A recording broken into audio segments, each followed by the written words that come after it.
एक एडवोकेट हूँ। दो कम्युनिटीज जो भारत में रहती हैं, मेजोरिटी कम्युनिटी 80% जिसको कहते हैं हिंदूज और 20% मुस्लिम्स, उनके बीच में गलत या सही ये भावना है कि इस्लाम जो फैला था वो तलवार के जोर से फैला था। हिस्टोरिकल फैक्ट है या ये मिथ है कह नहीं सकते, लेकिन क्या ये सच है कि 3000 से 6000 तक हिंदू मंदिरों को गिरा के मस्जिद में बदला गया? क्या ये सच है कि स्पेशली औरंगजेब के वक्त में हजारों लाखों हिंदुओं को जबरदस्ती उनके जनेऊ काट के उनको मजबूर किया गया कि वो मुसलमान बने? नंबर 2, जो कि आज के समय के अनुसार एक सवाल मैं पूछ रहा हूँ, हिंदुओं पर हिंदू मैरिज एक्ट लागू है, जिसकी परिभाषा में सिवाय क्रिश्चियंस और मुस्लिम्स को छोड़ के बुद्ध, जैन को, सिखों को, सबको शामिल किया गया है। क्या मुसलमानों का ये कहना नहीं बनता कि आप सबको शामिल करते हैं हिंदू मैरिज एक्ट में, इसका नाम बदल के एक ऐसा एक्ट बनाया जाए जो सब पे लागू हो, या इसके अल्टरनेटिवली एक यूनिफॉर्म सिविल कोड जो दोनों धर्मों के अच्छे टेनेट्स को शामिल करे, उसको लागू किया जाए। एक चीज मैं ये समझता हूँ कि मुस्लिम लॉ में जो विल है, जिसके अंदर ये लिखा है कि 1/3 से ज्यादा कोई विल नहीं कर सकेगा, इसका मैं इनकॉर्पोरेशन अगर यूनिफॉर्म सिविल कोड बनता है तो मैं चाहूंगा कि वो हिंदुओं पे भी लागू हो। ये नहीं है कि हिंदू मैरिज एक्ट को अगर इंडियन मैरिज एक्ट में बदला जाए तो मुसलमानों पे लागू हो और हिंदुओं पे कोई चीज ना आए। मुझे इस्लाम में ये चीज बहुत अच्छी लगी।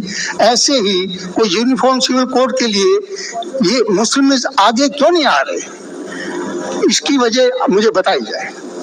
भाई साहब ने 3 सवाल पूछे एक सवाल में। पहला सवाल कि हिस्ट्री से पता चलता है कि इस्लाम तलवार के जोर पे फैला कि नहीं, लेकिन ये मुझसे पूछ रहे क्या ये हकीकत नहीं है कि 3000 से ज्यादा मंदिरें गिराई गई थी और मस्जिद बनाए गए और बहुत से लोगों का कत्ल किया गया है? ये बिल्कुल गलत है, अफवाह है। ये मैं कह सकता हूँ कि कुछ मंदिरें शायद गिराई गई होंगी, इससे मैंने कहा तो एक भी मंदिर नहीं गिराई गई। हो सकता है कि कुछ मुसलमान अपने आप को जो मुसलमान कहते हैं उनने आके कुछ मंदिरों को गिराया होगा और मस्जिद बनाया होगा, हो सकता है। लेकिन ये कहना कि 3000 से 6000 मंदिर गिराए गए, ये बिल्कुल अफवाह है, बिल्कुल गलत है, बेबुनियाद है, बिल्कुल बेबुनियाद है। कुछ मुसलमान राजाओं ने गलत काम किए होंगे, उससे आप इस्लाम को दोषी नहीं ठहरा सकते। अगर हिटलर ने 60 लाख यहूदी को जिंदा जलाया तो मैं कह सकता हूं कि क्रिश्चियनिटी खराब है? बिल्कुल बेबुनियाद है, और हिटलर ने किया, बाइबल में तो ही लिखा रहना चाहिए। इसी तरीके से ये खाली अफवाह है। कुछ मंदिरों को शायद गिराया गया है, मैं ये नहीं कहता कि नहीं गिराया गया, लेकिन उसको छोटी चीज को लेके उछाला जाता है मीडिया में और किताबें लिखी जाती है। आप देखो टीपू सुल्तान के खिलाफ आ गए। आज भी आप जाएंगे मैसूर के अंदर, उसके आजू बाजू आप देखेंगे तो टीपू सुल्तान के जो आंगन के अंदर है उसके अंदर मंदिर है। अगर आप ये कहते सच है कि 3000 से 6000 मंदिर को गिराया गया था, तो आप कैसे जिंदा बचे? आप कह रहे थे कि 1000 लोगों को कत्ल किया गया, आप कैसे जिंदा बचे? आप जिंदा बचे ये शहादत दे रहा है कि मुसलमान तलवार के जोर पे नहीं फैला। अगर ये सच होता था, आपने कहा हजारों लोग का कत्ल किया, कुछ लोग का शायद कत्ल किया। देखो, हर मजहब में there are black sheeps in every community. कुछ लोग हर मजहब में खराब निकलते हैं, वो मजहब की गलती नहीं, वो मजहब के मानने वाले की। क्रिश्चियन में आपको कुछ खराब लोग मिलेंगे, मुसलमान में मिलेंगे, हिंदू में मिलेंगे। अभी आप देखेंगे हिंदुस्तान के मुसलमान कुछ लोग ड्रग में डील करते, ड्रग में धंधा करते। ड्रग तो हराम है इस्लाम में, करते, तो उनको दोष देना चाहिए, इस्लाम को नहीं। इसी तरीके से आप जो कह रहे 1000 लोगों का कत्ल किया, ये बिल्कुल बेबुनियाद चीज है। कुछ लोग का शायद किया होगा, और ये ही सबूत है, मैंने तकरीर में कहा कि 80% से ज्यादा गैर मुस्लिम हिंदुस्तान में है। ये शहादत दे रहे हैं कि इस्लाम तलवार के जोर पे नहीं फैला। आप लोग को क्यों छोड़ा उन लोग ने? आप उनके रिश्तेदार तो नहीं थे ना, आप लोग क्यों छोड़ा? 800 मिलियन 80 करोड़ गैर मुस्लिम को छोड़ा क्यों उनने? क्यों छोड़ा? अगर दमी था हुकूमत की 1000 साल, सब लोग को मुस्लिम बनाते थे। इससे ये जाहिर होता है कि इस्लाम तलवार के बलबूते पे नहीं फैला। कई लोग, कई गैर मुस्लिम इस्लाम से मुतासिर होके उन्होंने इस्लाम कबूल किया। तो ये कहना बिल्कुल गलत है। आपका दूसरा सवाल कि हमें क्या करना चाहिए? ये अलहदा लॉ नहीं होना चाहिए, सब एक ही कॉमन सिविल कोड होना चाहिए और सब मजहब की अच्छी चीजें लेके कॉमन सिविल कोड करना चाहिए। मैं आपके बिल्कुल साथ हूं, बाकी मुसलमान शायद आपके खिलाफ होंगे, मैं आपके साथ हूं। क्यों मैं साथ हूं आपके?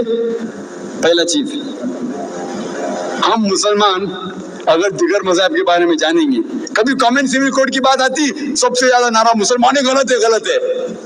ये मुमकिन ही नहीं है, क्योंकि हिंदुस्तान में हिंदू मजहब के कितने फिरके हैं, ये मुमकिन ही नहीं है।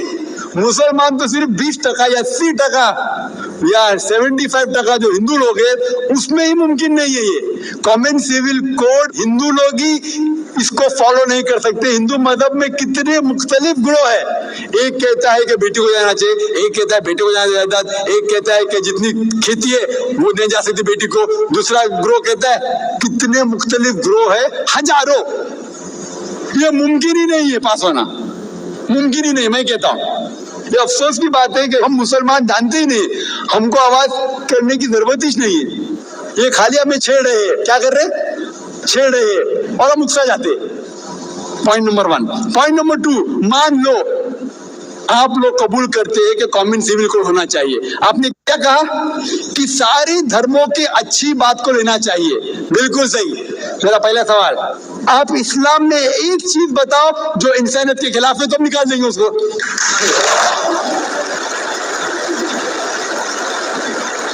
आपका ये कहना बिल्कुल सही है कि बाकी मज़ाहिब की अच्छी चीजें जो है, मिसाल के तौर पे मैंने तकरीर की similarities between Hinduism and Islam, तो जो अच्छी चीज है हिंदुइज्म की मैं ले चुका हूँ। Similarities between Christianity and Islam, जो अच्छी चीज है इसे में ले चुका हूँ। मैं ये पूछना चाहता आपसे, एक चीज जो इस्लाम में खराबी है वो तो बताओ मुझे, तो उसको निकालेंगे ना। लेकिन मंच के ऊपर जब डिबेट होएगा इंशाल्लाह मैं आऊंगा इंशाल्लाह।